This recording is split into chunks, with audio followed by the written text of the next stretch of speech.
Assalomu alaykum, qadrdonlar, yaxshimisizlar? Hammanglar yaxshi dam oldinglarmi? Alloh kuningizni barakatli qilsin. Instagramga chiqargan video roligimizdan keyin menga ko'p savollar tushdi. Sizda qanday tayyorlanadi? Ja o'zingiz mahsulotingizni maqtayapsiz deb. Inshaalloh mana apparatni mana shunda o'zim pishiraman. Jinasida ipigacha bo'lgan jarayonni hozir sizlarga ko'rsataman. Xudo xolasa o'zingizlar bunga amin bo'lasizlar. Tabiiyligiga va qaynatilmasligiga ham o'zingizlar guvoh bo'lasizlar, Alloh xolasa. Mana ketdik bo'lmasa bismillah bilan boshlaymiz. Dumba dudlashdi, haqiqiy birinchi etapi boshlandi. Mana hozir ildik, mana 1 sutka marinovkada turdi. 1 sutka marinovkada turgandan keyin mana ilamiz. Hozir bu parda pishadi. O par chiqyapti ko'ringaningizda. Mana azizlar, birinchi etap, ya'ni par berish tugadi. Mana mash turishda ham o'zi yesangiz bo'laveradi. Uje bunda marinovniy dumba-yu bu. Uje mazasi chiqib bo'lgan bo'ladi. Lekin hozir buni ikkinchi etap axlajdenniya bo'ladi. Keyin dudlashga, ya'ni tutun berishga kiritiladi. Hozir mana buni pishganligini qayerdan bilasan deysiz, mana o'sha-da.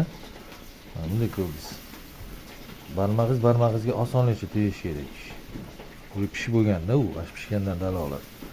Agar barmog'ingizga tegmasa, bu pishmagan bo'ladi. Biz xudo xolasa mana pishdi. Mana biz mana ko'rsatadigan datchiklarimiz ham bor, hamma yo'q. Qoidasi, instruksiyasi bo'yicha bo'ladi. Endi hozir buni sekin sovutib turib, keyin dudlashga o'tamiz.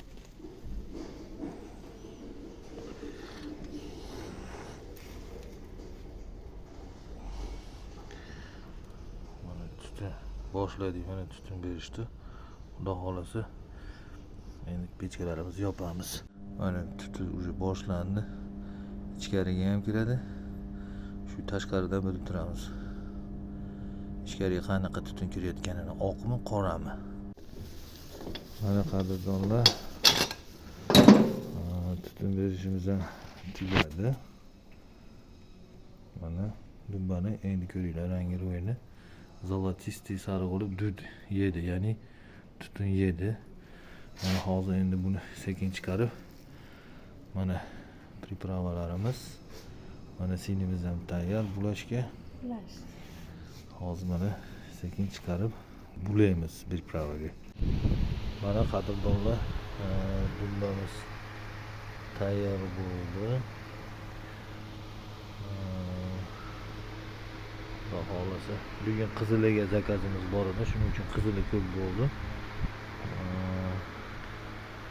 Xudo xolasa hozir sovutyapmiz. Mana ventilyator bilan shamol berib sovutyapmiz. Sovigandan keyin bu morozilkaga kiradi. Morozilkada hech bo'lmasa bir 5-6 soat tursa muzlaydi. Muzlagandan keyin uje olib yorasiz, lekin hozir mash turishida ham olib yesangiz bo'laveradi. Lekin maza qilib yeyman degan odam aynan shu morozilkadan chiqqandan keyingisini kesib yesa shunday og'zida eriydigan bo'ladi. Hozir o'zi shunday erib turibdi. U hali bitta tishlaganingizda muzdek holatida-yu, og'izga kirganda o'zi erishi u boshqacha rohat baxsh etadi. Bu hozir tayyor o'zi erib turibdi. Undagi anaqa narsani his qilmaysiz hozir. Mana akalar, mana shu bizni mana bundalarimiz. Ustida sedanalari bilan mana tayyor bo'ldi. Hammalarga yoqimli ishtaha. Kimga kerak bo'lsa zakaz qilaverasizlar. Anjam bo'yicha dastlabki qilib beramiz.